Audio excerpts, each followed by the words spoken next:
This is my 1975 Roper RT16 garden tractor, last featured in this video from 2012 with its snowblower on the front. Here it is in a cameo from my spring 2018 update, where I promised I'd use it more, and I made good on that promise. All summer, I attached the tote box and hauled that little dump cart around. I even got to use it in the dirt, which was especially fun considering my recent Pennsylvania Plow Day experience from earlier this year. It was a treat to jump on this tractor and really use it for what it was set up for. I had weights in the tote box, and I was just giving it all I had. This was solid clay, but even the 5x5 discs, which I'd never had the opportunity to use before, it all just performed flawlessly. So, given my success in the summer, I thought I'd like to use it in the winter too, but not with a snowblower. It's not the best thing for a single-cylinder engine to run at high RPMs. I'd rather use it with a plow, and as a matter of fact, I have one. So, I removed the tote box and proceeded to install the plow the hard way by spending 2 hours rolling around in the snow. This is my first time ever putting it on, and luckily the tractor I'd taken it off of, I'd preserved all the hardware and everything, so it was easy to find my way around and figure out what it did. And here was the end result. So it's a 42-inch plow on the front. It's got the mid-lifting mechanism. There's two levers on the other side that control the angling mechanism, one that moves the pin, and the other that moves the plow from side to side. I've got cast iron wheel weights, as well as my 42-inch rear blade on the back with a neat cross-bracing mechanism for the 3-point hitch. Now all that's left to do is give it a start and try it out.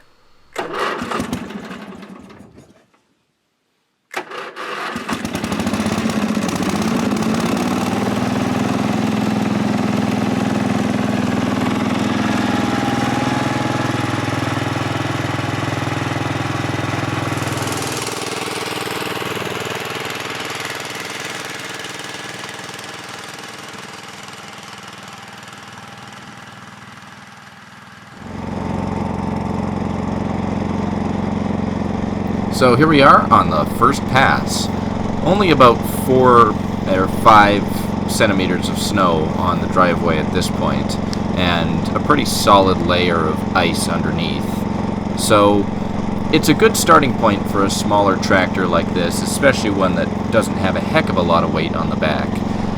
Those homemade cast iron wheel weights that I installed on this tractor are probably about 60 to 65 pounds each. And then, of course, there's the rear blade, which doesn't weigh much more than 15 or 20, but hangs out the back of the tractor a good deal.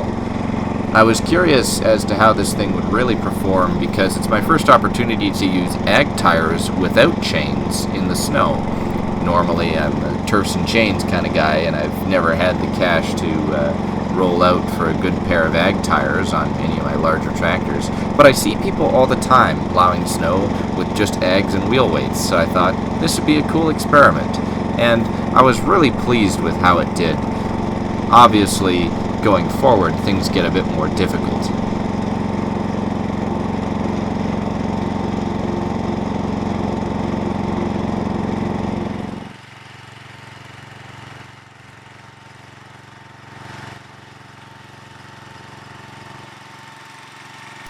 Here's a good comparison to demonstrate the amount of snow being pushed on the first pass versus the amount of snow being pushed on subsequent passes as you essentially move an entire driveway's worth of snow to either side.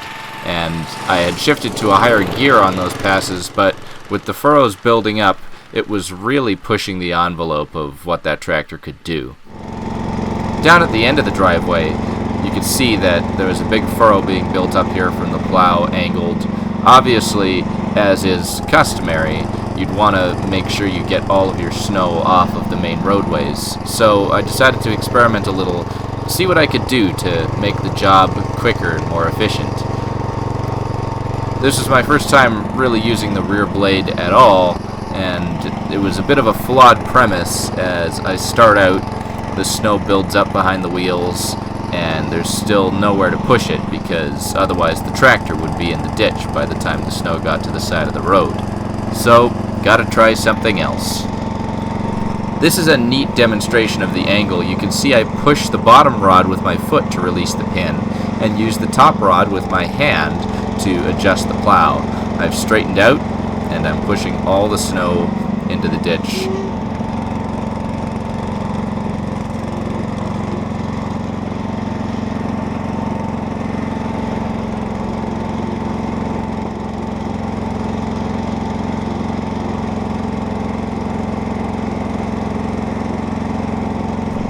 Now that's where it finally happened. I finally ran out of traction. I just try and push the furrows up as high as I can get them to the side of the driveway, and as far off as I can muster, just so the snow won't blow back in. So I'm going to take a run at it. Here I shift up to third high, lower the plow, and the engine labors as the tractor gets going.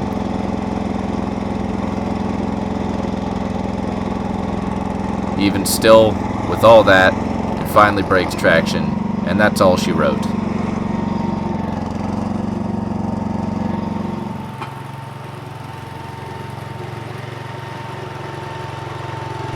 Where the rear blade came in expressly handy was in clearing the ever-challenging cement pad in front of our garage. In order to preserve the concrete, it's important that we keep this pad as free of snow as possible all winter.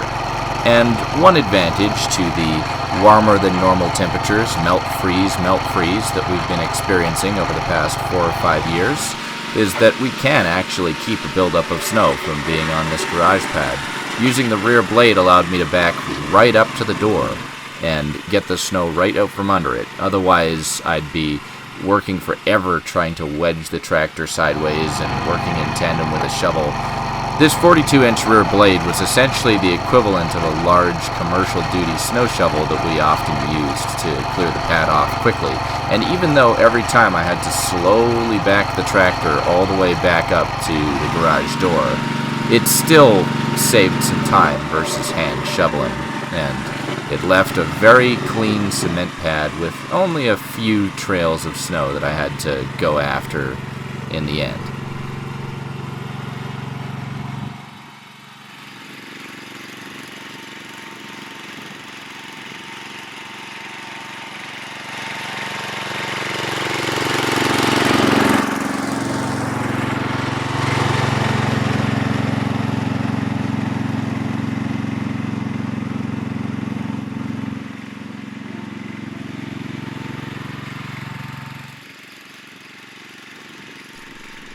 This turnaround is always the worst part of the driveway to clear. It's in the shape of an obtuse triangle, and no matter what, there's always a bunch of maneuvering, backing up, going forwards that has to be done in order to make sure that this is cleared properly all the way to the tree line. Every single time I made a pass, I had to angle the blade the opposite way. And of course, in that area up by the car shelter, I angled the blade and pushed the snow straight back to the tree line. That did save some time. I almost had a slip up there where the wheels lost traction, but thankfully it evened out.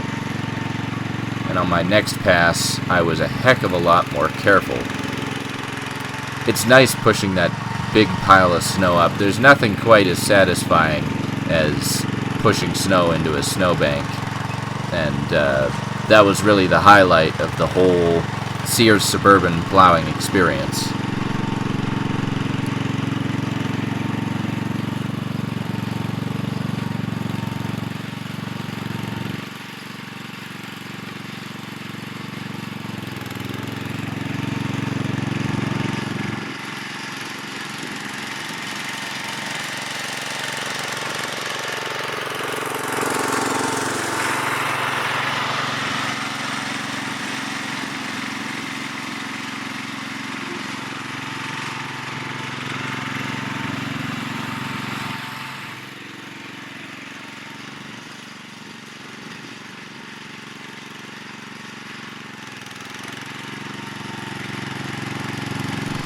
So in the end, several things happened.